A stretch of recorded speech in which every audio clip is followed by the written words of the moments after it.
Hello and welcome to an all-new episode of the Bitcoin News Show right here on the CryptoCast Network. Thank you, ladies and gentlemen, for joining us yet again on this beautiful Sunday, talking Bitcoin and crypto. But before we get into that, we are screen sharing the website here at CryptoCast.network, where you guys can find our YouTube, Twitter, Instagram, iTunes, and RSS feeds. And we do, of course, have our merchandise. If you guys want to support the channel, we have that here, and we are screen sharing our QR code here for those who want to donate to us. We really, really appreciate it. Of course, this being a community-supported YouTube channel, so we appreciate all the donations and all the feedback. And of course, we have to shill Mr. Tone Vase's conference going to Las Vegas, Nevada. Everybody loves Las Vegas. Got to go to Las Vegas a couple times, guys, in your life. We have Tone Vase's conference here called Unconfiscatable, which is a Bitcoin, not blockchain conference. That'll be here. That'll be in Las Vegas, January 24th to 26th at the D Hotel. It's going to be a Bitcoin, not blockchain conference. So there's going to be a lot of great talks, a lot of great Bitcoiners on there. Of course, Jimmy Song, Tone Vase, Peter Todd, the whole gang is going to be there talking Bitcoin. So it should be a great time. And again, that'll be 24th to 26th in Las Vegas. So we're really looking forward to that. I love all the Bitcoin, not blockchain conferences. So it's going to be a pretty fun time. So let's stop the screen sharing and get into your guys' quick bit section here. Got a few things to cover, and then we'll introduce our amazing panelists. So here we go. Japan, guys, has approved a self-regulation policy for the crypto industry.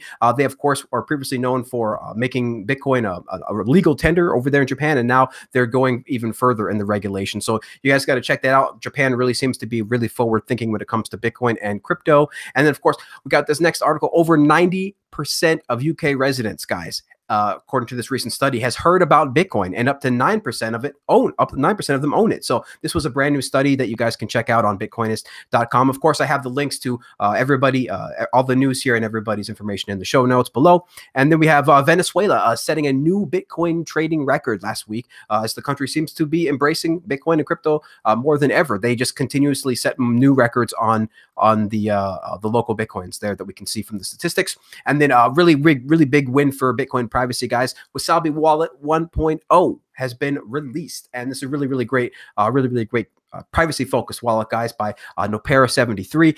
They're here to make Bitcoin transactions more private, and basically, just recently, they've had over 743 Bitcoin worth of endpoints added to one of their coinjoins. So that's a pretty awesome obfuscated transaction right there, guys. I don't think any type of current gen chain analysis is going to be able to mess with that. So that is really exciting. Check that out, guys. Again, 1.0 was just released, so go and download that today. And that, of course, is on the NBitcoin library by Nicholas Doye. That is on the NBitcoin C# library. So that's really great. And then Blockstream, guys, has been a little bit on a tear lately. They've been releasing all sorts of software. They've released their Liquid network, which is really awesome. I've been raving about it, talking about it. And now they've released their full node access and wallet and block explorer for Liquid on where is the Blockstream.info. So you guys can check that out. That's really cool. They're the brand new Block Explorer. I'm going to be recommending clients to be using that, of course, over things like blockchain.com and other explorers like that. No. Definitely recommend more of the Blockstream.info instead. And I heard a bunch of software applications are already switching over their explorers to Blockstream. So that is really cool. And then this is a big win too, guys. Colorado and California just elected some pro-Bitcoin governors. So there are all sorts of actually pro-Bitcoin people has been elected recently in the elections that were over here in the United States of America.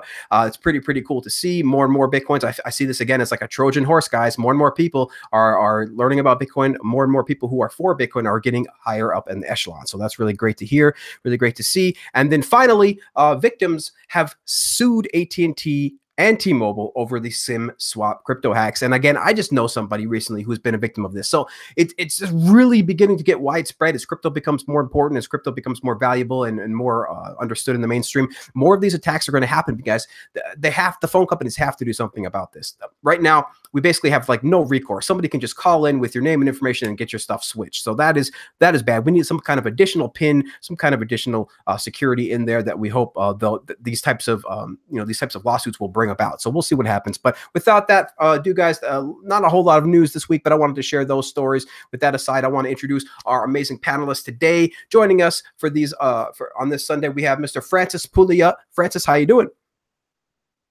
Oh, you're muted. I muted you, Francis, when you weren't looking. I muted you. Might have to. I can unmute you, I think. Let me see. Nope, you have to unmute. But otherwise, we go to Peter. Hey guys, hello everyone. Thanks, Francis. Yeah, sorry about that. I muted you, Francis. How you doing? Yeah, I'm doing great. Sorry for the listeners. My setup is terrible. I'm on my phone. I was just at a meeting, so I have one of those like terrible, impromptu setups. So sorry about the quality. No But it's problem, gonna be good content, I promise. We're just glad to have you, man. So we really, really appreciate it. Francis is always busy, guys. Always done the movies. Always got meetings and stuff. So we really appreciate him to take the time here to talk to us. And then, of course, we got Mr. Peter McCormick from whatbitcoindid.com. Peter, how you doing?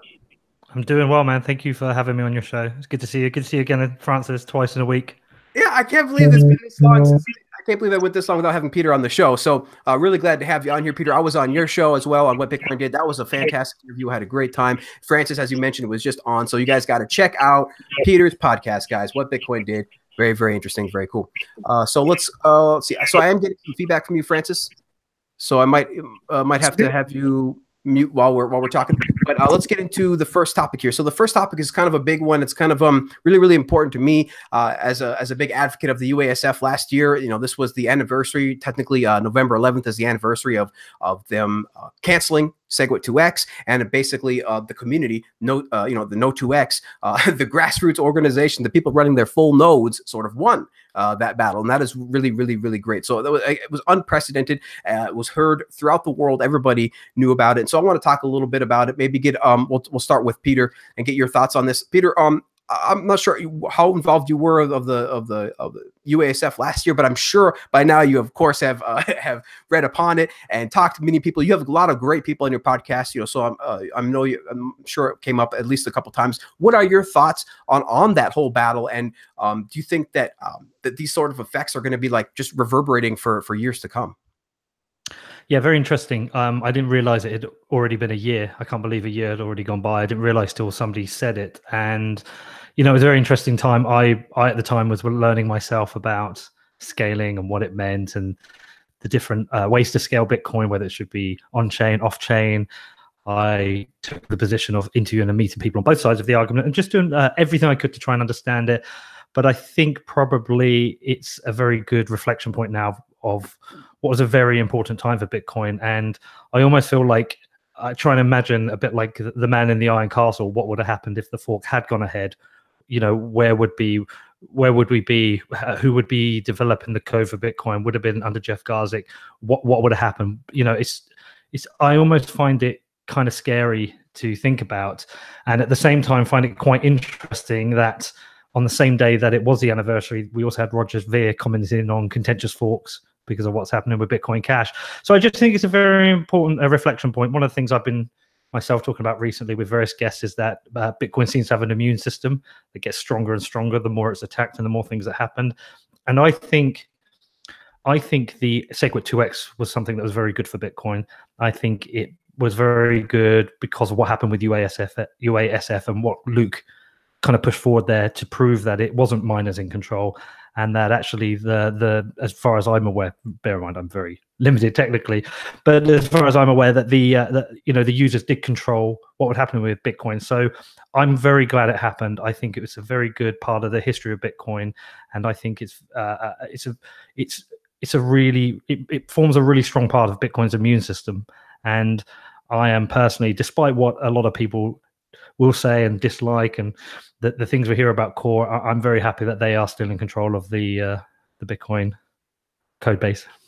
Well, see, I'm gonna already have to push back on there here, Peter, because I don't think. Of course, we've been trying to advocate to people that that nobody really is in control of Bitcoin. That we have a shelling point, right? And that's the beauty of BTC is that that we all agree. We all agree that yes, Core is the main implementation, but that doesn't give them any more control or power than any other entity over the system, right?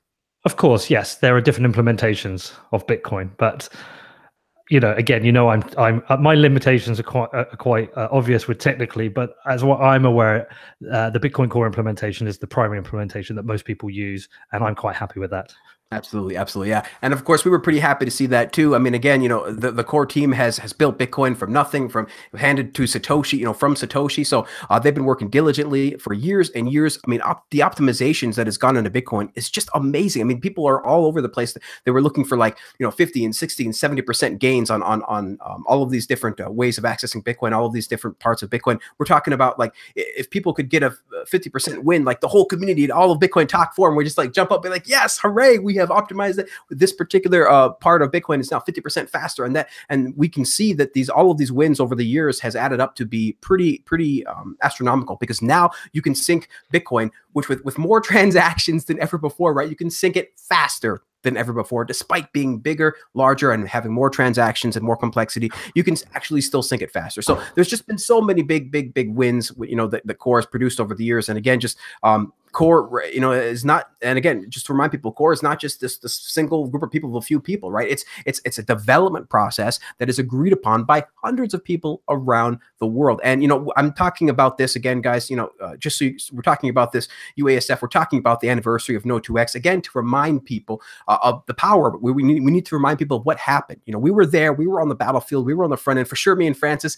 we were out there every week on the Bitcoin News Show. We were on the World Crypto Network. We were talking all over the place. We were trying to tell people and advocate against what these CEOs were saying. And it's really important to remember what happened, what went down, and why, why we won, why the users won. And of course, we won because of the full nodes. We won because of how Bitcoin works, the incentive structure, the fact that everybody is self-sovereign over their own identity. And in fact, people like Francis are working on amazing software projects that even continue that lineage. So even further. So we have a bit of a problem with APIs, centralized APIs that people use to access Bitcoin, and that sort of is affecting sovereignty. So Francis, for example, saw that issue with his company Satoshi Portal, and they built something called CipherNode, which we can talk about at some other time. But you guys really got to check out CipherNode. I mean, this is part of the ethos of verify, don't trust, verify.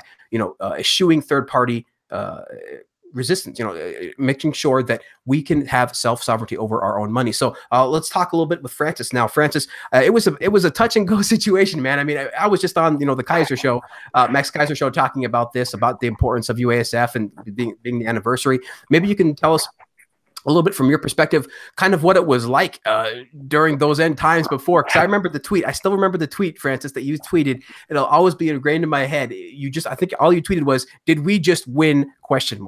And I'm just like, holy crap, what does that mean? Of course, I went to look, and there was the paper that SegWit2X was signed by like 6 CEOs saying that they called off the SegWit2X. 6 CEOs, people, 6 CEOs were trying to decide the fate of Bitcoin. They were trying to take the repo of Bitcoin from github.com/Bitcoin/Bitcoin to Jeff Garzick's implementation, which of course just turned over and died a few weeks later. So Francis, I've talked a lot, but I want to get some of your feedback here. Again, what was it like, and what is the important takeaways?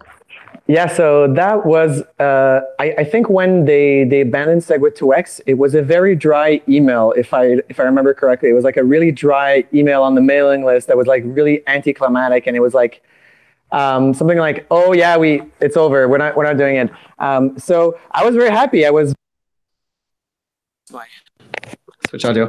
Can you guys still hear me? Oh yeah, perfect. I was visiting my friend's Bitcoin mine, so that was and he was one of the only UASF miners that I had met. There's these miners in Canada, and when when Bills was announcing that we were going to accept UASF coins, we were like, oh well, someone's going to need to mine those coins. So we had gotten a few miners to mine it, and they were No2X miners.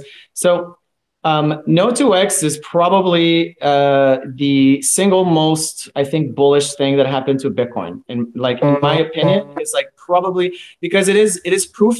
It is proof of something that blockchains are very theoretical, and it's hard to get proof of a theoretical concept of something like the Schelling point or something like the users control Bitcoin.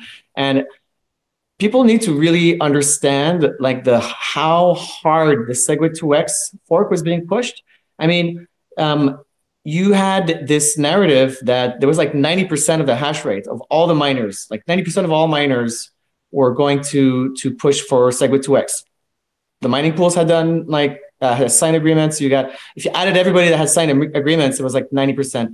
And then you had something like 40 to 50% of the exchange trading volumes, right? So you had a bunch of exchanges that had signed it. You had a lot of people that were pushing for it. And up until the week before, they were telling us this is happening. And I was convinced it was happening. Like, I was definitely prepared for it to happen. And I was convinced it was going to happen. I would have bet money. I would have bet money that Bitcoin would have forked off. And I would also have bet money that it would have taken not a long time at all for these companies to switch back, to revert back. If it had happened, well, the fork would have failed anyway, because as we remember, the software Segwit2x, it wasn't just about refusing that they would sneakily replace the Bitcoin development team, because it wasn't so much about the block size increase, I think, as a scaling solution. I think the motivation behind it was, one of it was, let's get our own developers as the developers of the reference implementation, because if we can getting the signatories of an agreement to switch to a new software, and in that software have your own guy, is much easier than infiltrating Bitcoin Core, which they wanted to do, or fire Bitcoin Core, which they tried to do. That was number one. The number two, I think, is they were trying to demonstrate, for whatever reason, that they did control Bitcoin, that the big companies, just like in the internet in Silicon Valley, if you want to do, regulation or some kind of standardization of internet protocols, well, all the tech giants can come together and work very nicely. Everybody that's not a Bitcoiner wants like this one group of trade, like this one trade association to talk to. You know what I mean? Everybody that's not a Bitcoiner wants there to be in Bitcoin like one thing. I think that was one of the objectives. It was like to demonstrate to future and current investors that they are the ones in control. Prove the content of the pitch deck, which is, some companies like Blockstream.info, they raised $70 million and they don't really have a service, right? They give access to the blockchain, which is something that people can do for free. Most of what they do other people can do for free. I'm assuming a big part of the pitch deck is, when people want to know what Bitcoin is, they look at us, so we can tell to people what Bitcoin is. And that's, for whatever reason, I think that's something that they wanted to prove. I also think another thing not to discount, I mean, this is, to me, this is like very, stuff that's known, but I realize that so many people got into Bitcoin after the pump. And I think maybe our readers don't really see that. But at the time, they were really, I think, Bitcoin had ended a bear market and they were not making a lot of money. And the exponential growth of users that a lot of the startups had promised to their investors did not happen. It happened later. It happened after, ironically, after their efforts failed.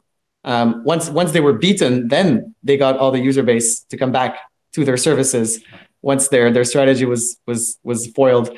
But a lot of it was trying to blame Bitcoin Core and trying to create this narrative that, like, you got these tech guys that don't know economics and they're throwing the network for these arbitrary and abstract concepts and, utopic ideals like censorship resistance or privacy or scale, or trustless validation yeah. So the beating these guys was not, it's not like, oh, the big blockers were defeated by layer 2 scaling. That's not at all it, because it is not inconceivable that we will have a hard fork in the future to have larger blocks. That's definitely something that I can conceive happening in the future.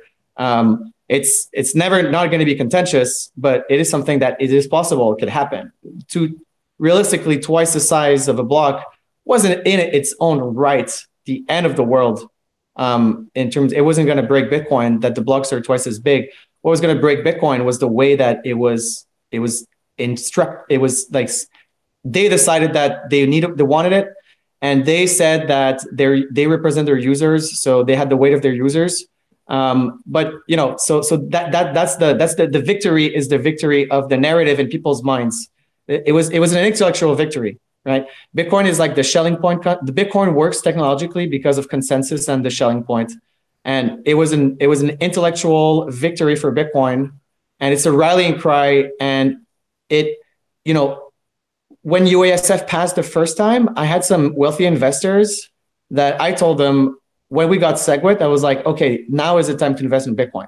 Now we got SegWit. So UASF was about showing the world that if we want something, a proactive, committed, intolerant minority of radical users are able to get stuff out. We can move Bitcoin forward. It's not going to be blocked.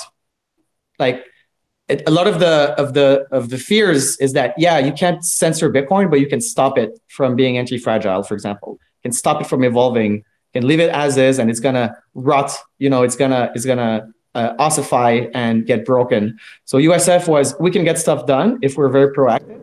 And then SegWit 2x was you cannot get stuff done unless you have consensus of everyone, right?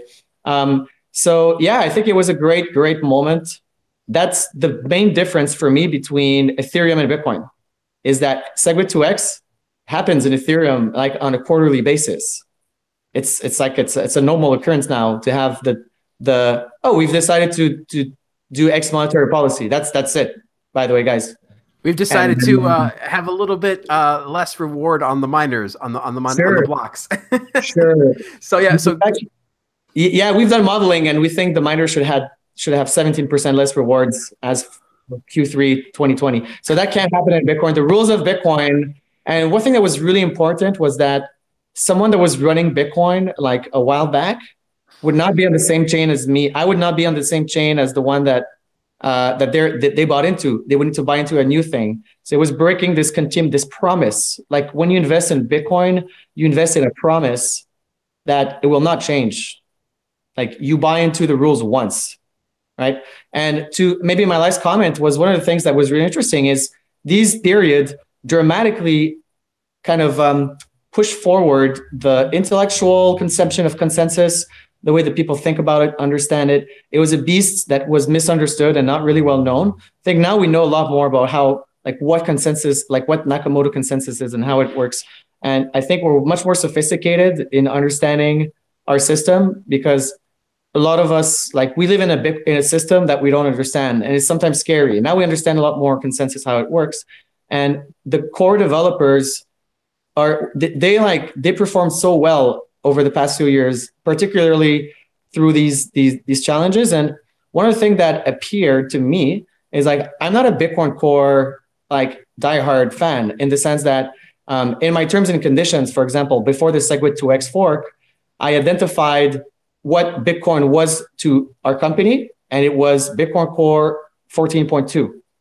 And at that time, that was Bitcoin to me. And what we meant by that was the Bitcoin Core developers will assess the social consensus on the rules, and they will code it.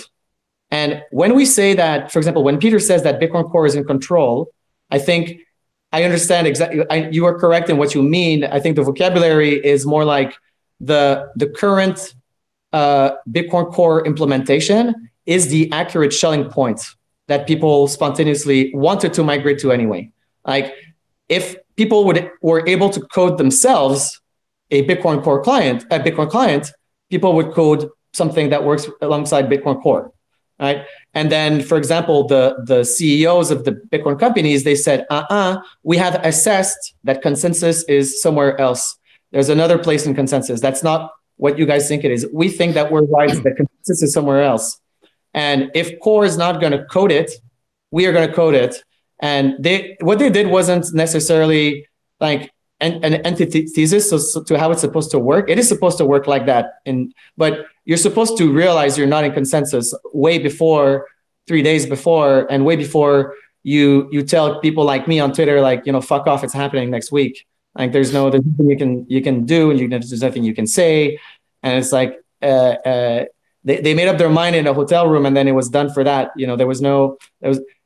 And it's unbelievable that they didn't even like invest in developers for their own client they were pushing. Anyway, so that was a great victory. And then 1 year later, we are not Ethereum. It's a main difference. Like if I was gonna say what's the main difference between Ethereum and Bitcoin, like in decentralization, I would say that SegWit 2x didn't happen in Bitcoin, and it would happen for sure in Ethereum. And if it had happened, it would have been the end of Bitcoin. It would have been the idea that the rules are whatever, the rules are relative and subjective. Like a good quote by Nick Carter is, to the degree that Bitcoin is a thing, to the degree that we accept that Bitcoin exists as a thing, and it's just not in our heads, like there is only one thing that's Bitcoin, and and if there is the possibility of having multiple Bitcoins that have the same properties, people don't realize that if you have two Bitcoins at the same time, if two things can be Bitcoin, then you have 42 million Bitcoins. I know it sounds silly and a bit dumb to say that, but it is true that if you have two blockchains that do the same thing, that have the same brand and that claim to be the same thing, you are in effect creating, doubling the amount of Bitcoins in circulation. So sorry for the long intro, but I mean, That's I think it's important to celebrate it. I think you're right, because we don't have a lot of anniversaries in Bitcoin and like events. And when people tell me that they don't know about SegWit 2x and No 2x and UASF, I'm like, oh my God. Exactly. You are missing so many pieces of the puzzle. No wonder you don't see what I see. You know what I mean? No wonder you don't get it, because you have this crucial part where like we lived the idea that the consensus is real and that it's not just like the Schelling point and the gravitational aspect of the network effect, that at the end of the day, like when shit hits the fan and, when you're on the line and, people do actually come to consensus in these critical moments, which is what Bitcoin was made for. Bitcoin was not made for when we all agree already.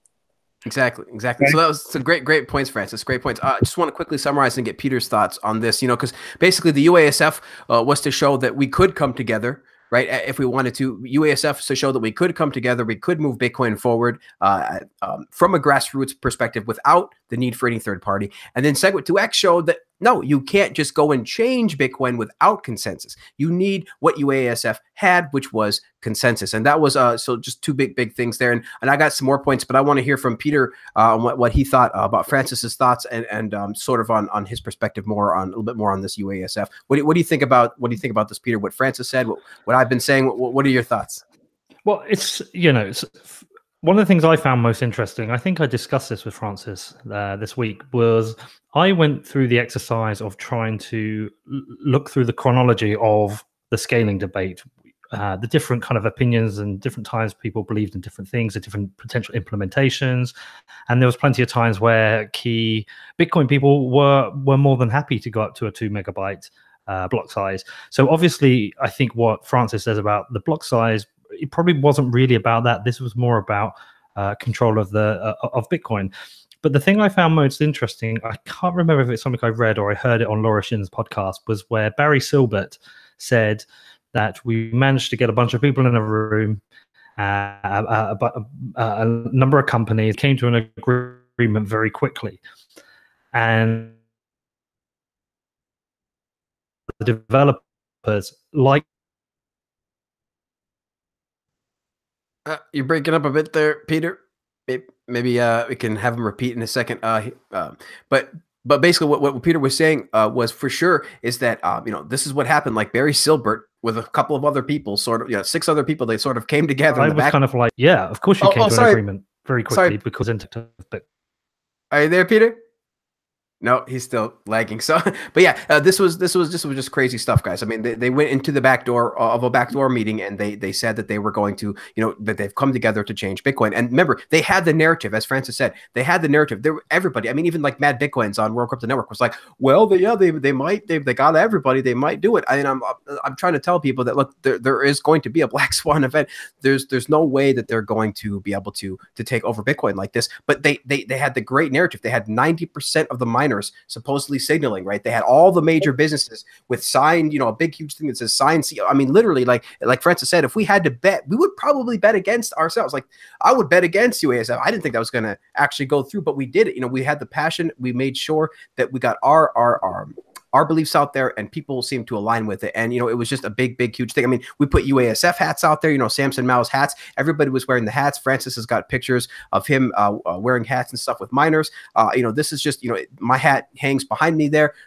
This is so important that we such an important part of the Bitcoin narrative that people need to understand and research this history. History is very, very important, and it's the way that we can understand the way that things come to be. And so it's just very, very important to check out your history. Can I add something, Vertex, about, because I don't want people to misunderstand, like when we did UASF, because it sounds a bit contradictory when you say that an intolerant, for me, like what I said is contradictory. It may sound contradictory when I said that in UASF, what we proved was that an intolerant minority of radically committed skin in the game users can bring Bitcoin forward. And then No 2x said that, when you need to do consensus changes, you need to agree with everyone. And people need to understand that in UASF, the consensus was not around UASF. Yeah. UASF was not the change that we were proposing.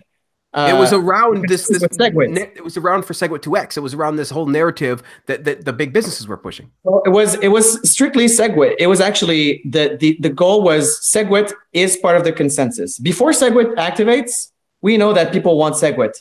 there was no doubt in everyone's mind, and no one that was serious would have doubted that the social consensus in Bitcoin is that we want SegWit in there before SegWit was activated. I think you got like very, very, very, very small amount of people that objectively, if they had to choose. People, Francis, there was a few people that was actually saying, like even some prominent people like Jimmy Song, there were some people that were saying like they were predicting that there was no way SegWit was going to get activated. Like there was some pretty. People were very pessimistic.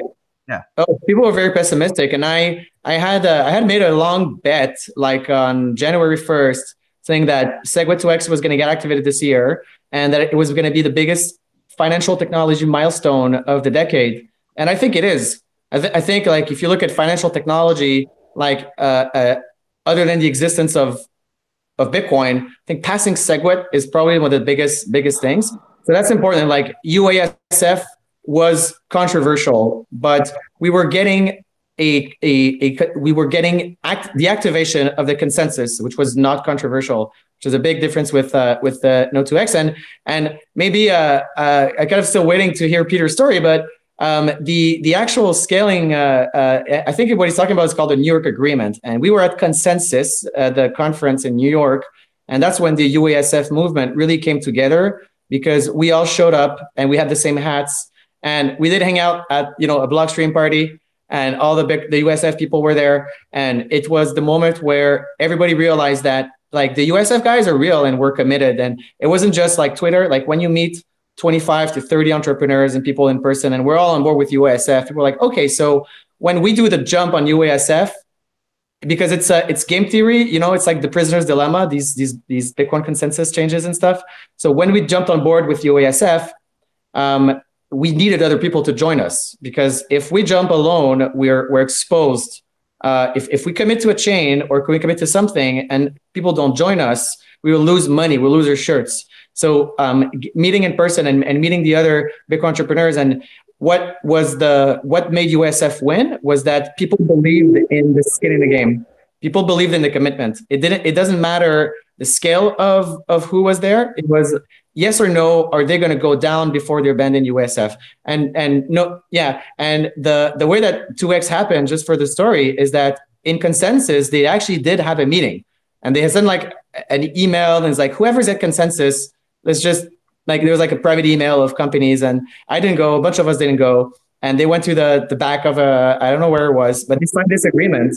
And in this agreement, they said like, we got Consensus. And then they came out and they're like, all right, we got Consensus. And I was like, and this was not well received at all. Like the people that had signed this, they got phone calls by their friends. Like I called a bunch of people, and there was like a company out there, and I called them and I was like, what the hell did you just do? Like, did you just get, and he's like, oh, we don't really know. It was like people signed it like kind of quickly. And then what really nailed it was the Breaking Bitcoin conference in Paris that happened in maybe mid-September and October.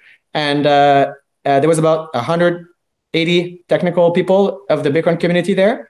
All the major tech companies were there. All the major Bitcoin companies that you know and love were there. And we did this hands up poll, who here is for SegWit2x?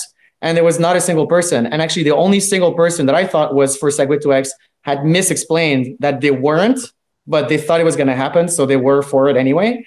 But you had a standing room of all, and the Breaking Bitcoin conference was a security conference of all the security experts that came there to discuss how we would break Bitcoin if we wanted to break Bitcoin. And let's figure out all the ways that we can break Bitcoin and then fix them. So SegWit2x was definitely identified there in a panel, in a technical committee. SegWit2x was an attack on Bitcoin.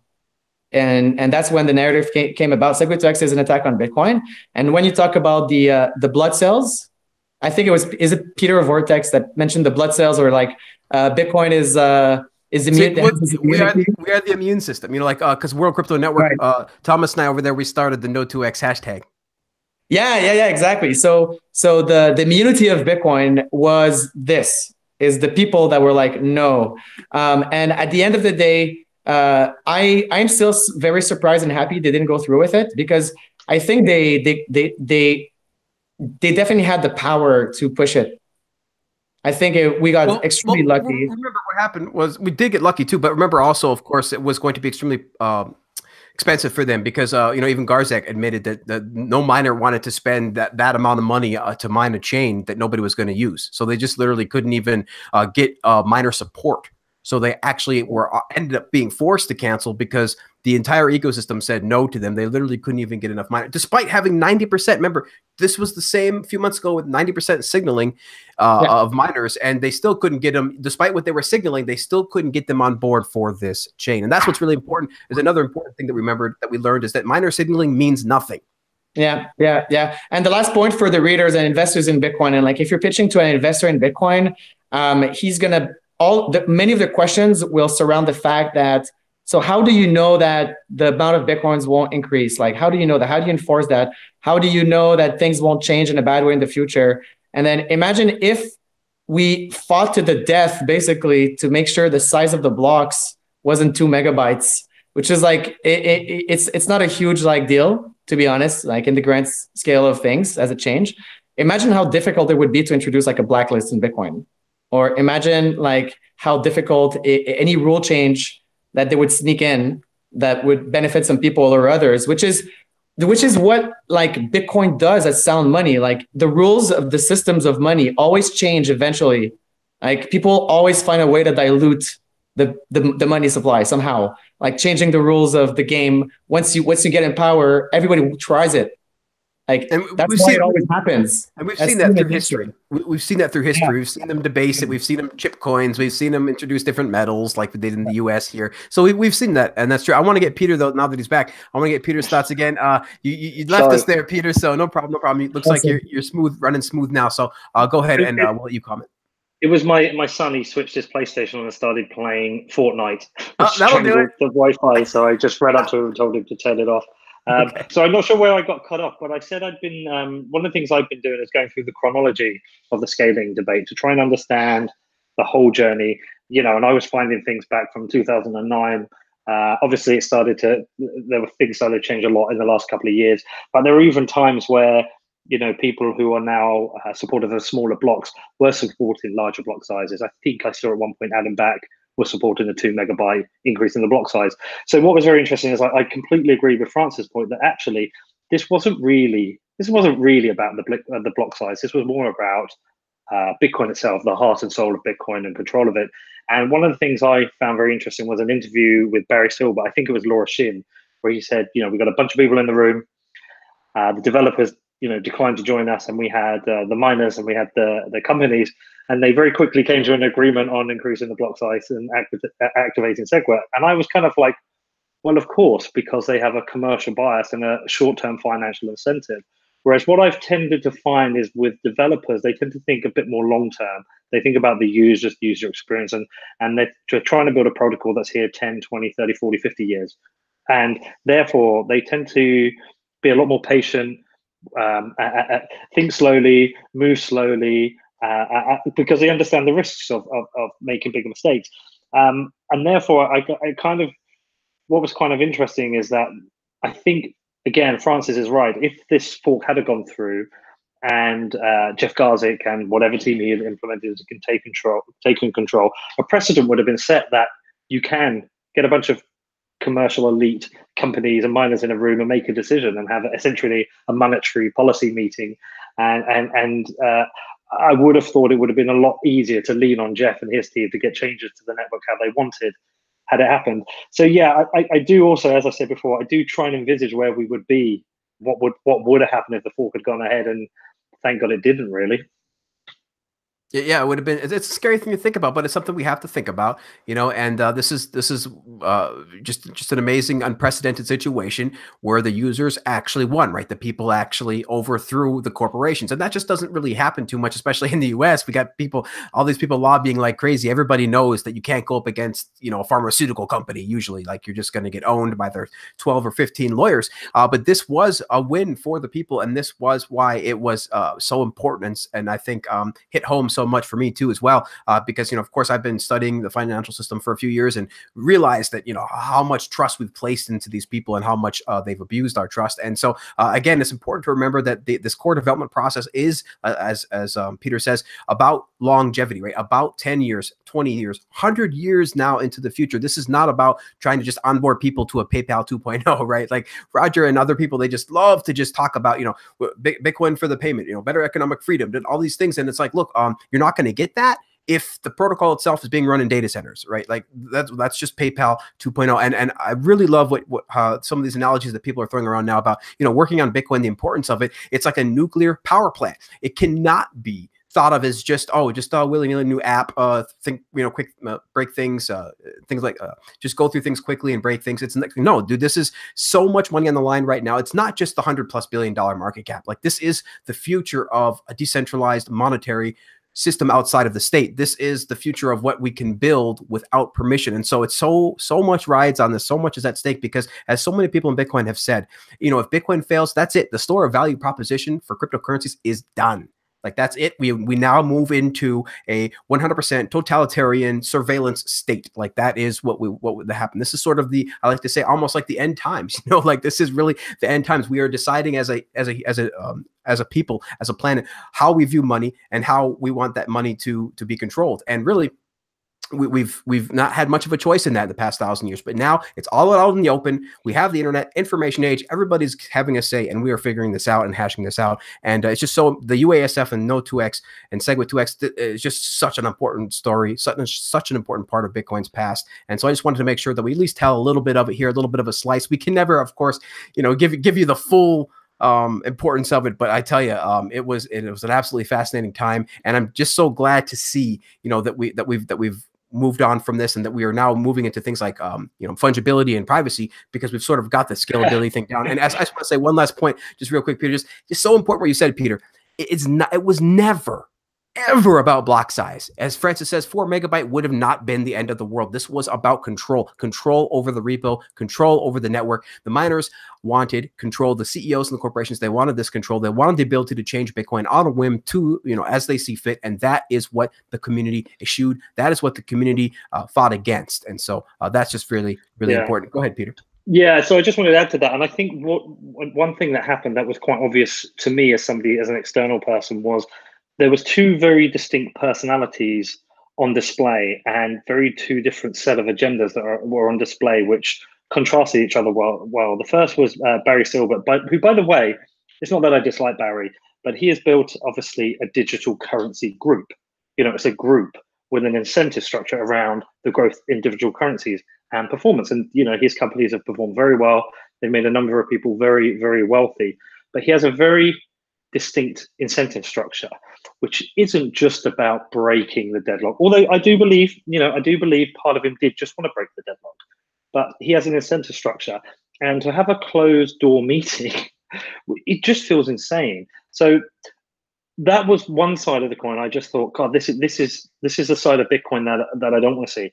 To flip that, I think I don't want to see the community, because you can get ripped apart by saying Bitcoin as a community, but I think a huge debt of gratitude is owed to Luke Dash Jr. and the work he did in it was UASF and BIP 148, I believe. Everything he did to that, to promote that, to not just promote it, but actually educate people about the role of and the importance of a full node. Because I didn't understand it. Actually, I'll tell you a funny story. When I first read about him, I assumed he was involved in Dash. That was how much of a novice and new person to crypto I was.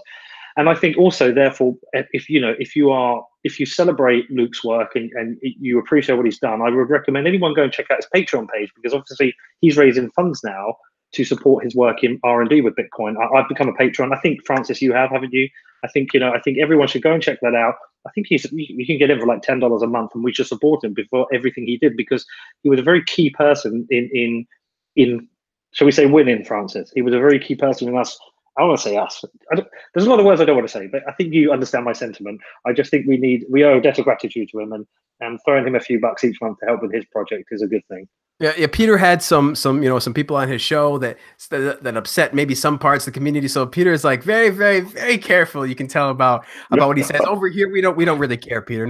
We don't care at all what people think. We just try to get the truth out there. So feel free to say whatever you want. But yeah, it was just a crazy time, and I'm just glad that that people like yourself, Peter, like that are even newer to crypto, like understand it. Like, because in my opinion, I think that you really do grasp the, you know, especially because of the people you've interviewed, right? This is how you learn, guys. You interview the smart people, you talk to the smart people, you talk to the people that are on the ground. You don't talk to, marketing people like Roger. You don't talk to, hedge fund managers. You talk to the people that are actually building this stuff on the ground. And that's what you did, Peter. And I think that's why you are at the educational level where you are, is because the depth that you've had, that you have on this space, is because of the people that you've interviewed. And that is really, really awesome, because again, it's just great to see a person is new like yourself to the space, but still be so well versed in the knowledge. And anybody can do this, guys. You just got to look up the history. You just got to listen to the people that are actually working and doing things in the space. So just big shout out to you on that, Peter. That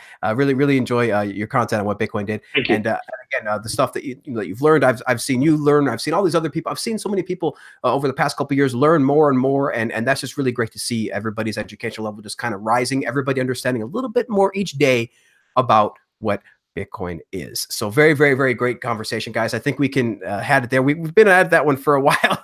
Maybe took a little bit longer than what I wanted. We'll probably just talk a little bit here about the BCH stuff, and then we can end it there. But just I wanted to just cover just a little bit. I mean, even Peter and I were discussing before the show. We're like, we don't really know a whole lot. We don't really care a whole lot about what's going on over there. But it is semi-fascinating to see what's going to happen, because it's unprecedented again. Like everything in Bitcoin, like everything that we do, guys, it's really breaking new ground. Almost everything in Bitcoin and crypto every day. So this is something else that we've never really seen happen before. So we want to discuss a little bit, but it is so funny to see and so great to see all of this craziness happening on BCH instead of BTC. Like we pushed out the bad actors. Now they're over there hanging out on BCH and having this huge war. And it's just really crazy to see. So Peter, I'll have you. I know we haven't kept out a whole lot, but maybe get your comments on some of the drama that's happening. Because again, the fork is going to happen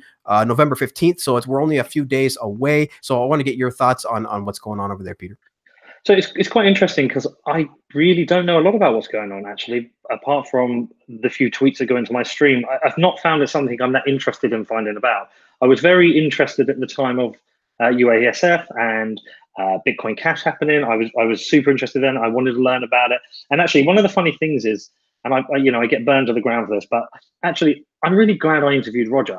I learned a lot from that. I learned a lot from about him and why he was approaching the scaling debate and why he was developing Bitcoin Cash.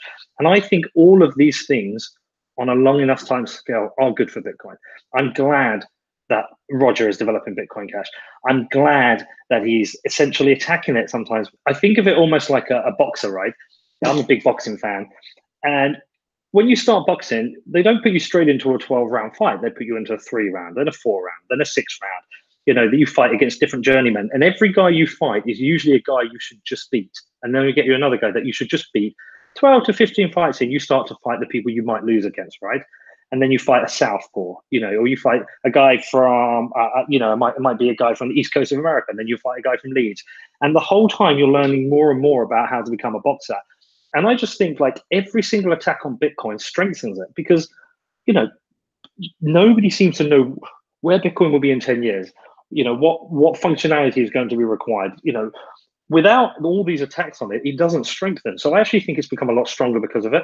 I think it's, and I think this is good. I really don't know what's happening with Bitcoin Cash. It seems like it's forking in two directions and neither are necessary. Like should we have bigger blocks now that aren't being used, or should we have bigger blocks later that won't be used later? That's all I can seem to make from it. And it also seems to be a war between leaders, which is one of the great things I'm glad we don't have on Bitcoin. It's just a war between these, arguably egotistical, potentially narcissistic people just fighting very publicly.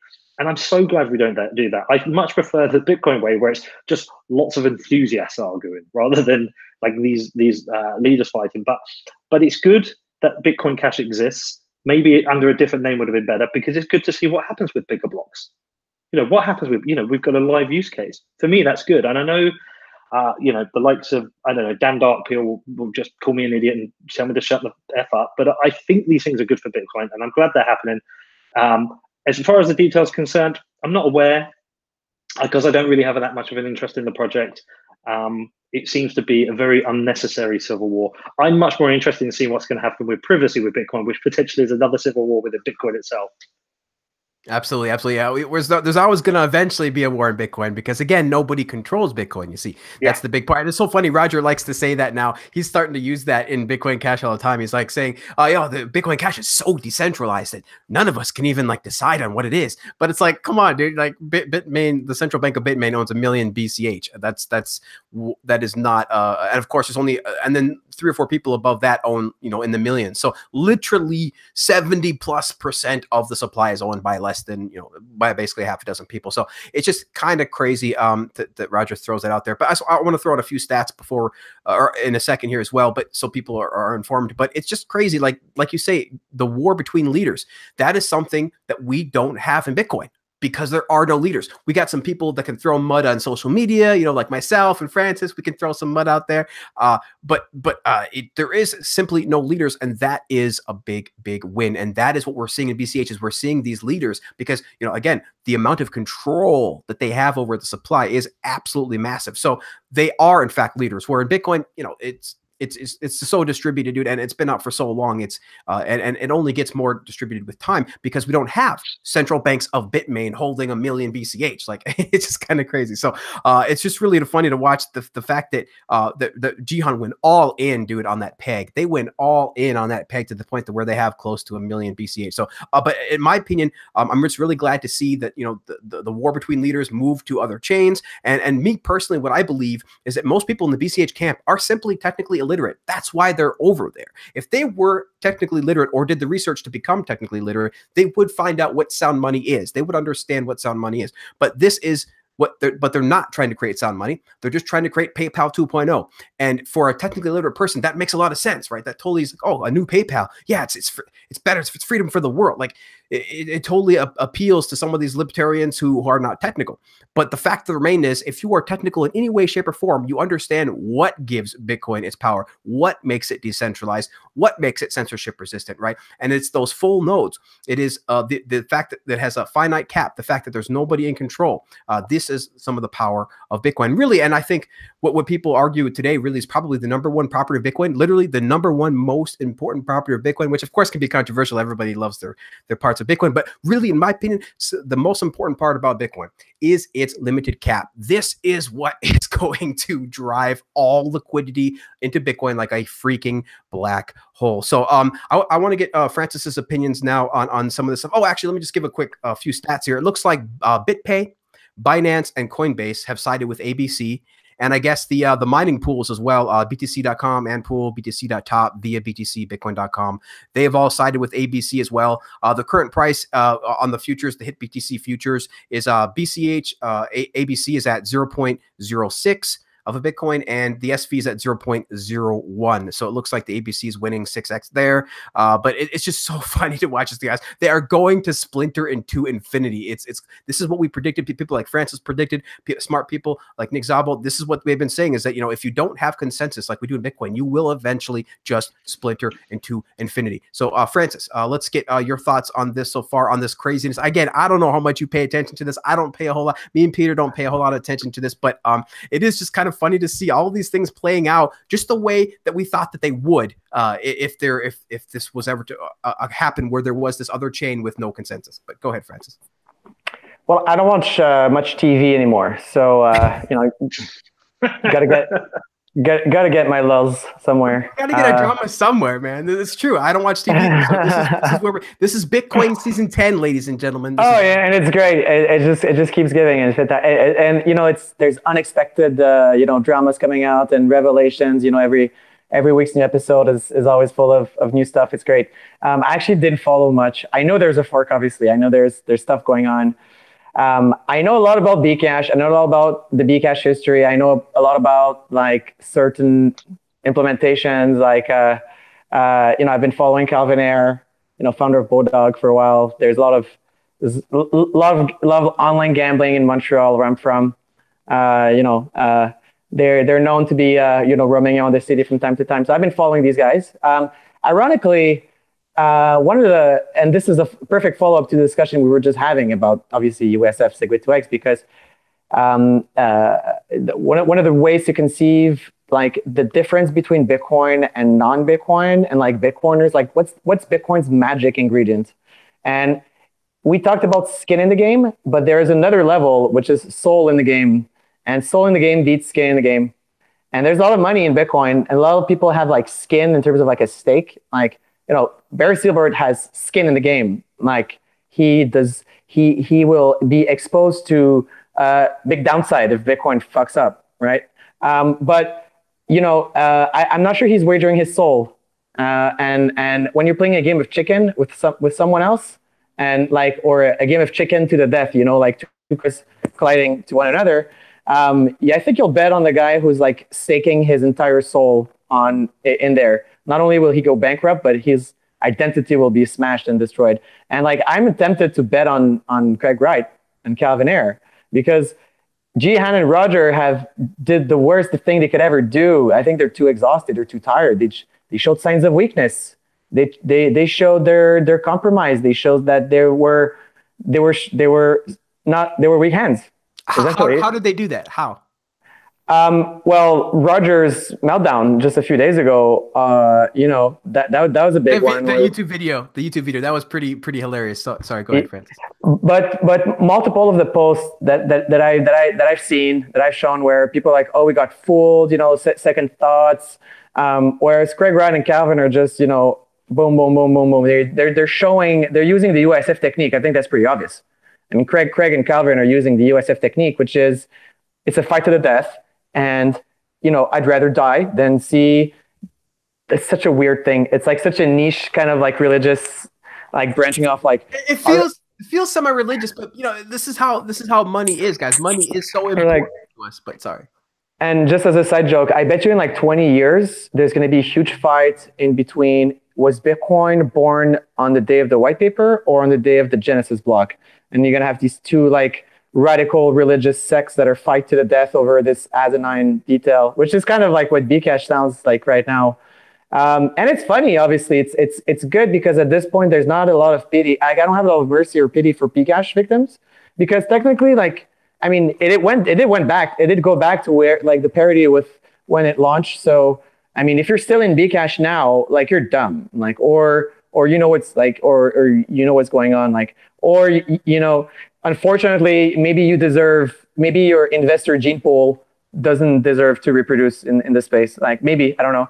I don't have a lot of pity, so it is actually fun. The shadow Fernda, in this case, I usually empathize a lot with victims, but in the case of Bcash, I'm not empathetic at all.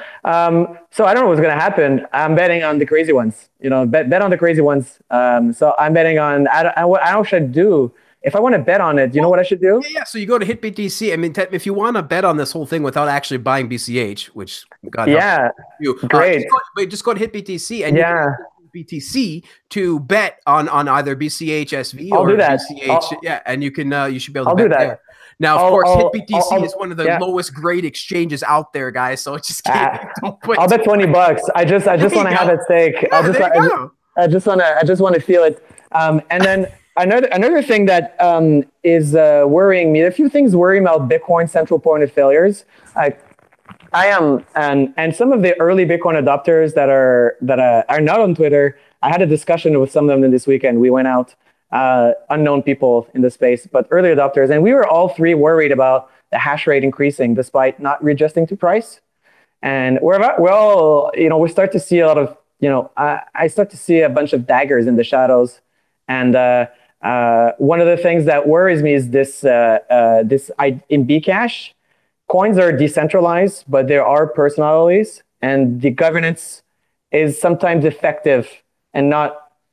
You know what I mean? Like in Bcash, there is no governance body that institutes Calvin Ayre and Craig and Jihan and Roger as the leaders. But it is effective. They are effectively governing it. And that's because they are very immensely respected personalities. And it is also because previously they were friends. That's why the consensus of friends is dangerous. And someone said in Riga, like, friendship is the central point of failure in Bitcoin. And I don't think there's a problem in Bitcoin with the cult of personalities, which is getting a bit out of control. I think it's getting a bit intense. To become a Twitter celebrity is now a legit objective of some people I've met. They're like, I am working actively to become a crypto celebrity. Are you serious? Like, You've talked to people that are like that want to be influencers or something. Yeah, there's a lot, and there's a lot of one thing that I'm worried, for example, is let's say that right now all the maximalists are friends and we all agree on the same general concepts, but say that I'll just give you a crazy example. Like say that me and Giacomo, we get together with another bunch of maximalists and we get into this war as well, this new war for Bitcoin, a privacy war. And then we're fighting on the other side. There's all the other friends and everybody's rooting. It doesn't know who to root for. And because a lot of Bitcoiners delegate their information to these oracles, I think that's dangerous. Got to be careful about that because it happened in Bcash. And I think it's not happening in Bitcoin, but it could happen. It could happen. You know, so make sure to not listen to me. Don't listen to Francis. Keep your information decentralized, right? That's what's really, really important. Don't trust, verify. You know, have the due diligence to be able to discern from people that are trying to give you snake oil. Yeah, and don't think that that we meet and we do group decisions and stuff. A lot of people group maximalists together and cypherpunks together, and it's like, oh, you know, the other day someone was like, Tone is not representing you cypherpunks and you maximalists. It's like we don't have a group. There's no group thing, and I think it's important not to delegate things like to these influencers. Like, don't delegate the responsibilities to influencers that much. If you can do verifications yourself and diligence yourself on projects, I think that's one of the ways that, you know, turning, and to Peter's point, like that's one of the ways that you kill Bitcoin. Like it's the social aspect of it, and turning Bitcoin Jesus into a splitter of Bitcoins, into a splitter of consensus. That's hard to beat. Like as an attack, like. It was like the most beloved like Bitcoin Jesus guy that turned evil, and the only thing he could really do, and it's like they pulled I don't know if it might be an accidental thing in history. I think Peter's right that this is a good thing, which is realistically, if you're a government, the way to break Bitcoin is to make it confusing that there's many different kinds of Bitcoins. That's how you would kill Bitcoin. You would dilute it, right, into many different Bitcoins and fractional reserve Bitcoins and all of that stuff. And like, that's not going to happen again. Like Bitcoin share is the real Bitcoin. That's not going to fly. Like, that's never going to fly again. Like Bitcoin Cash is the real Bitcoin, did fly. You know what I mean? Like people in some newspapers started, it almost flied. It was almost there. You know, some people were saying it is objectively the closest to the white paper. So it is a good claim to the name Bitcoin. Like some people in Bitcoin were saying that is a objectively good claim to the name Bitcoin. So that's not going to happen again. So I'm happy that Bcash happened because that was one of the ways that Bitcoin could have been attacked. And so many good lessons to learn. Like so many good lessons to learn from this thing. Man, I don't know what's going to happen. I don't care. Yeah, exactly like Peter says. Like I only care because it's self-gratifying to be right and to put it in their face. And I mean that's really it. It is what it is. I mean, you know, we try to tell them, you know. So let me get some more Peter's thoughts in here. Because I agree with a lot with what Francis says. You know, we just can't have oracles, guys. We can't have, you know, people that are putting too much dependence on leaders. Because then again, guess what happens? Then we have leaders. We don't want leaders in Bitcoin. We do not want, despite what Christy Rose is out there spouting, we do not have or want leaders in Bitcoin. That is really a point of centralization and a point of failure that we don't want. So, Peter, let me ask you: Did you get a chance to see the interview with Craig Wright that Tone did at all? Because some people was it recent? Yeah, just recently. Like no, ever since. I mean, look, ever since he went on stage and said, "I've got more money than your country," I've just avoided him. I think he's. It's just not something I have any interest in. I don't think he has the right incentive structure for some, like, despite what everyone thinks of Roger. Yeah, I've met him. I spent time with him. Spent time off camera. We've talked a lot about Ross Ulbricht and how he supported the family in the case legally. Whilst some of his behaviour has obviously been disingenuous, there is a side to him. There's a side to him I like, and I get on with, and you know, despite everything, he's a likable guy. I mean, in reality, you know, he is. When I wasn't talking Bitcoin with him, we shared a lot of interest, and he's, I like that side of him outside of Bitcoin Cash.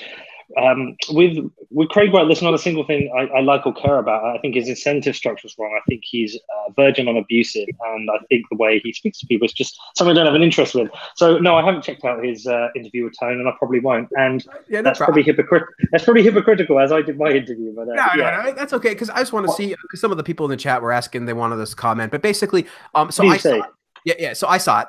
And just my couple quick comments were just exactly what you already said, Peter. You didn't even have to watch the interview to describe what happened. That was exactly what happened. He was being CSW, which was just, F this and F that, and we're gonna do this, and like Francis says, I mean, that's the crazy ones. Like that that's the, when you want to compare Roger and CSW, the crazy one would definitely be more on the CSW side, right? So that is what he was basically saying. He was basically saying, look, this is a hash war. We're gonna win. And he was even talking about saying things like some of the payment processing companies like BitPay. He's like, we're 50% of their business. So what happens when we say no? So you might want to, he's like talking just all of these ultimatums, man, just ultimatum after ultimatum after ultimatum, like all of these threats, and he used this phrase a couple times, which I love.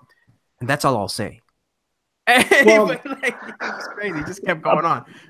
I mean, I had that when I was trying to get my interview with him, when I was talking to him on Twitter. Some of the messages and the comms were quite difficult to have. It was quite a difficult process to pin him down. Like I was almost being trained into talking to him in a certain way. It said, if you maintain this kind of dialogue, then I will meet with you. And it was very, very strange. And the difference I say between him and Roger is, look, despite what everyone thinks of Roger, I fundamentally believe he thinks he's doing the right thing, right? I believe he fundamentally thinks he's doing the right thing for a wider group of people. I think he will probably use the wrong kind of tactics to do it, but probably thinks he's justified in doing that. I do believe that about him. I think everything that Craig does is just about him, his ego, and him almost bullying and being right with the way he kind of imposes himself on people. And I've got no fucking interest in it. It's just not for me. I mean, I've got no interest in either of them, but I would certainly interview Roger again. I think there's things I'd like to talk to him about. I've got no interest in anything that Craig does or says. I think he's just vile. No interest. And it's interesting because it does feel like that's what the BCH community does too. I mean, you're basically either all in and he's Satoshi, or you think he's crazy. Like there's a very binary in the BCH community from what I'm seeing, from what people are saying and from the Twitter sphere. It basically saying you either believe he is Satoshi, or or you think he's crazy. There's no in between, and because this is what he's left people up to see, right? I mean, even if he is Satoshi, like who Satoshi is doesn't matter. It's like it's totally irrelevant. Satoshi resigned from the project like 8 years ago and said, "I'm done." So it's just totally irrelevant. Even if Craig is Satoshi, he's still irrelevant. No one will give a fuck. It's just funny because he still throws it around, even in that email, right? That Roger put in his video. I don't know if you saw the Roger video, but I saw. Yeah, okay, I am Satoshi. Yeah, he said at the bottom, just sign I am and put M in capitals, like it actually means something. Yeah, but like even if he is, maybe there's something in the climate thing. Who knows? It's so irrelevant. Like Satoshi's not relevant anymore. Thank you, amazing. What you created and what you started is amazing. But you were there for like 18% of the project. There's this whole like 72% of the project's life since. You're not there. You're not relevant. And even if Satoshi came back and it was some other random person, they'd have to still kind of find their way back into it. I just the whole Satoshi thing is like, thank you so much for everything you've done. Anyway, let's move on, because it isn't about Satoshi, it's about everyone and what everyone else is doing. So yeah, no thanks, Craig Wright. great. No interest in you. Let's talk about something else. Great points. Yeah, great points. Francis, I'm gonna have you comment, Francis, one more time, and I think we can close it out. But go ahead, Francis. Oh, I was just gonna say you are right, and I don't want to like just nitpick that, but I actually did change my mind a little bit about is it important that Craig is Satoshi? And I used to say no all the time, just exactly that. Like he left, it doesn't matter.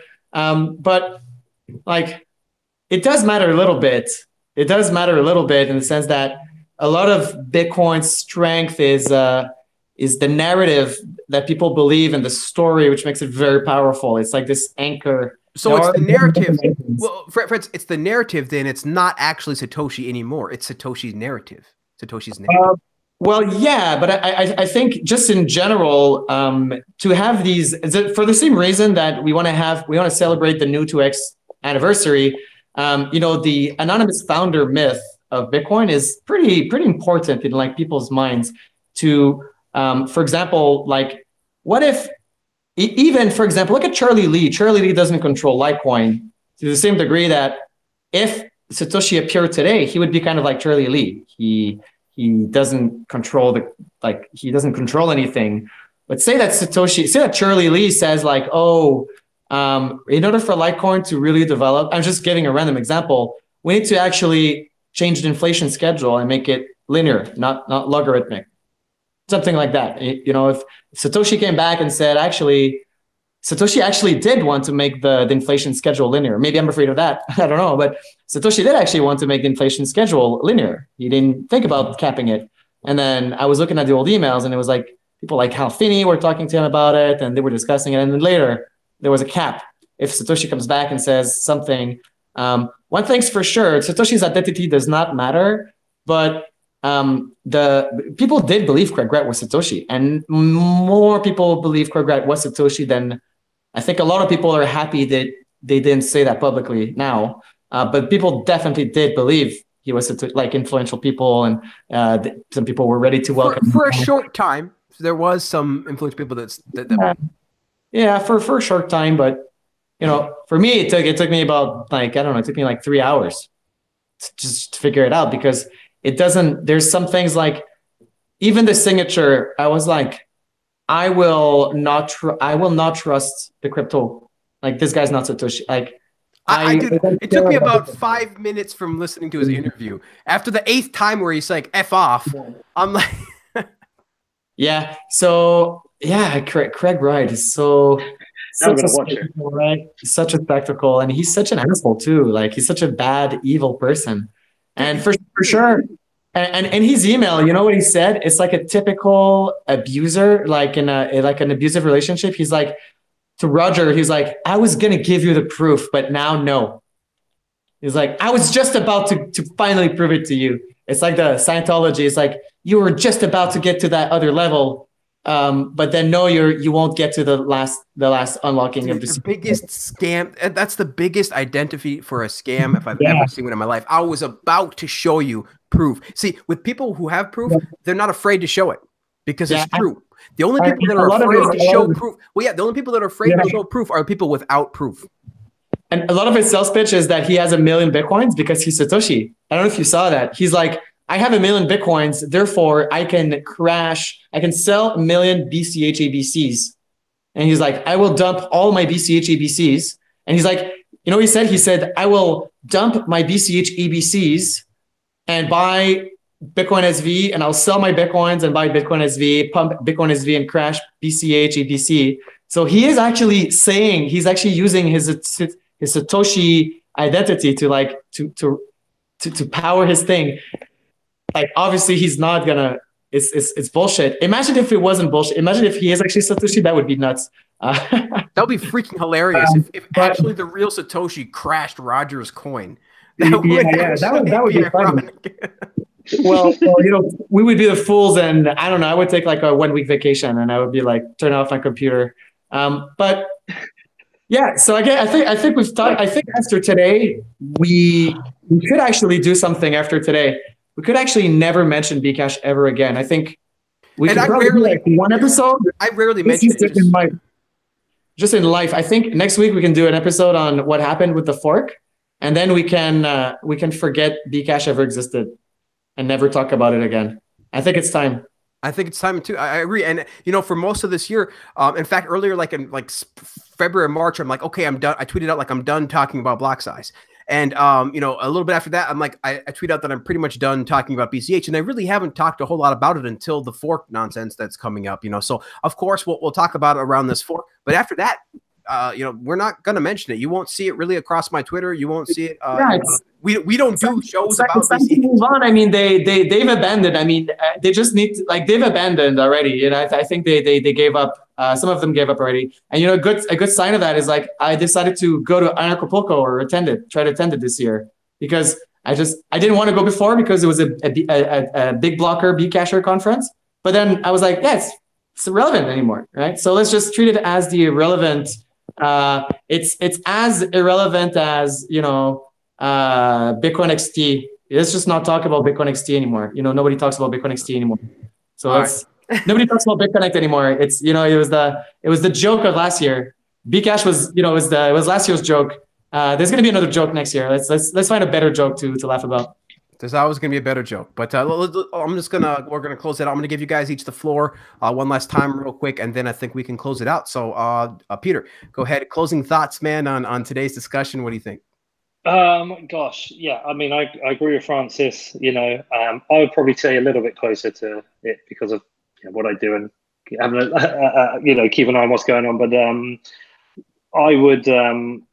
I thought one of the things was quite interesting was there was a question going around Twitter this week where people were saying, would you have Roger back in Bitcoin? Because he was almost, when he tipped his hat to Bitcoin Core and said he now understands that contentious forks are not a great thing because he's experiencing one himself. It's like, would you welcome him back? And, I thought that was a really interesting question because nobody really has a choice that he can come back. If he chooses to come back and buy Bitcoin or sell Bitcoin or build a Bitcoin or mine Bitcoin, nobody has a choice. And that's the great thing about Bitcoin. So he doesn't have to be welcomed back. You can be good, bad. It doesn't matter what people think of you. That's the great thing about it. And that's what is so wrong with Bitcoin Cash is that it does have that control and it does have that kind of, you are invited to the party, you're not invited to the party. I mean, a bet on, as Samson Mouse said in my interview with him, a bet on Bitcoin Cash is actually a bet on Bitmain. Or a bet on Bitmain is a bet on Bitcoin Cash. If Bitmain fails, Bitcoin Cash fails. So I think that's just kind of like the overriding thing is that I'm glad it happened and it proved it was a mistake. And I am fully focused now on Bitcoin, but I'm still always watching and very interested in everything they do because I think sometimes you can learn from the bullshit, if that makes sense. Absolutely, man. You can learn from everybody. But thank you also for having me on. It's been great. It was great to meet you out in Vegas. Francis, it's been great to talk to you recently, get to know you. Thank you for having me on. I've learned so much from people like you, and I really enjoy talking about Bitcoin with you guys. Thanks so much, Peter. We love talking Bitcoin with you, man. It's a great time. Francis, let's get your closing thoughts. But just real quick, one more point. I just want to reiterate that, Peter. A bet on BCH is a bet on Bitmain. Just remember that, guys. You are betting on Jihan. And now Craig, too. So good Lord. Francis, closing thoughts. So and betting on the Bitmain IPO used to be that was great. That was like that meme was great. The meme was like investing in the Bitmain IPO is investing in Bcash, and investing in Bcash is investing in Craig Wright. That was like one of my memes. And then now it's like investing in Bitmain is betting against Craig Wright. Ooh, investing in the Bitmain IPO is shorting Craig Wright. It's weird. It just changed. I don't know how the investors. That's true. Poor Jihan, and that's when you said Jihan is in such a weak spot. That's why I'm making a public bet that Craig is going to win because Jihan's in a corner and because Roger looks so tired.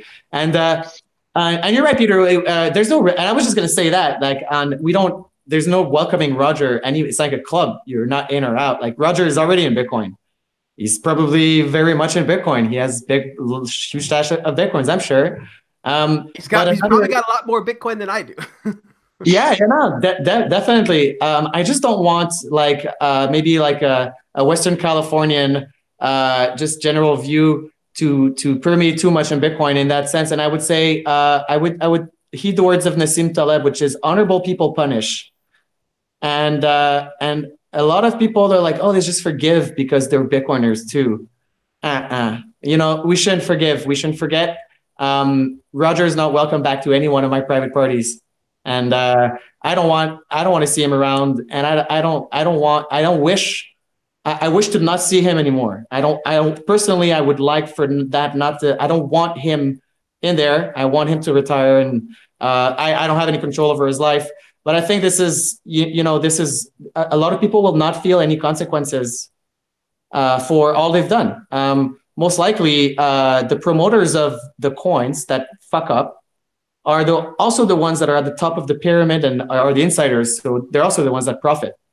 So, Jihan might be an example. He did the worst trade in history, and he paid for Bcash dearly.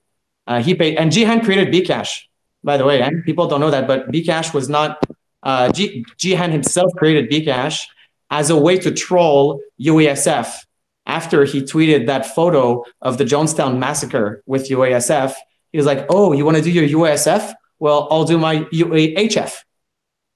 And then he paid a bunch of developers to code the UAHF client.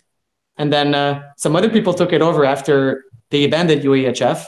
And then they sucked Bitmain back in. And Bitmain doubled down, crazy trade. And now they're screwed, which is hilarious. And I really do hope that they suffer a lot, because that would just be proof of the equilibrium of the universe, giving feedback for evolution and innovation. And so a lot of people, they don't get that pain and consequences of their scams and actions. So the least that people can do is to not forgive them easily.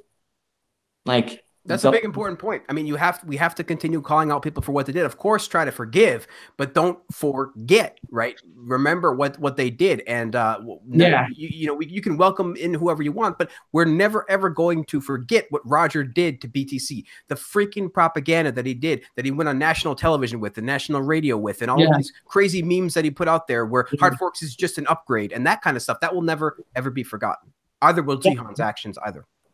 Yeah. And Bcash is so funny. I don't know. I kind of want to.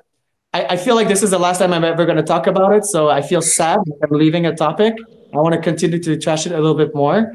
But yeah, I think this is the end of the chapter. And what's next, Vortex? What's the next big drama that we're going to have, you think? Probably the next big thing is going to be around fungibility. We're going to try to get things like Schnorr signatures in. There'll probably be some hoopla around that. Hopefully not a whole lot, but that's probably the next big thing we want to get in Schnorr, and a couple of other things in there with Schnorr. Because unlike, BCH or other coins, we don't just try to upgrade with one little thing. Nah, we try to cram as much stuff as we can, because we don't upgrade Bitcoin very often. So it does feel like Schnorr and fungibility might be a little bit down the line. And of course, at some point, somebody's going to try to introduce inflation. That's true. I think we need another bull run. When it's too quiet, the drama comes up. There's people are bored, and we got people like John Carvello just bored as hell out there, just asking stupid questions, putting out stupid polls. We got all the, it's interesting to see what people act like in a bear market when people are bored. It's like, wow, it's interesting to see. But I'm really glad to see the builders, continue to build. I think we can all understand that's the narrative that's happening, and it's a true narrative that during the bear market we see all the builders build, and that's what we're doing. People like Francis out there building, actual software like CipherNode, and so people like Nicholas Doye, with BTC Pay Server, people are building the big amazing open source projects right now during this bear market. So lots and lots to come. I think we can end it there, guys. We keep getting requests to keep going, but we've gone long enough. I don't want to take too much of the audience's time or of your guys' time, so we're going to end it here. I really appreciate all the comments. And as Francis said, we're probably not going to talk about BCH for a long time to come after the fork. So but really appreciate everybody in the chat talking. Had a great conversation there. If you guys missed us live,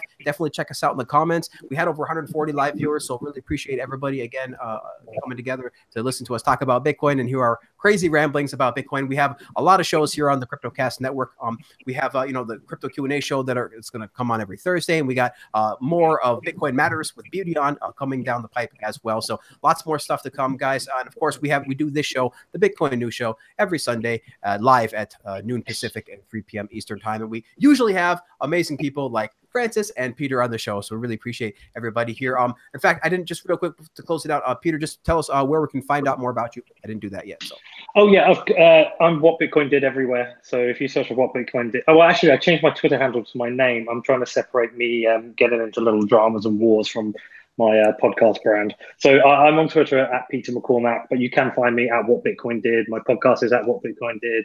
My website's What Bitcoin Did. You can find me anywhere. I had a wonderful interview with Francis this week, and you should definitely check that out. And you can go back and check my interview with Vortex out. And actually, Francis, my browser crashed during this. I wonder if Brendan Ike hit his kill switch on my Brave browser following our interview. Sorry, I didn't catch that. What did you say? Sorry, excuse me. So my browser crashed during this live cast, and I was wondering if Brendan Ike hit a kill switch on my browser. For yeah, I wouldn't be surprised. I think he probably has your name if you got a publisher's account. Doesn't he? They have your name and your IP address. So do you know what I got? I can't remember the number of BAT, but I got about $15 in BAT donated to me this month as a publisher.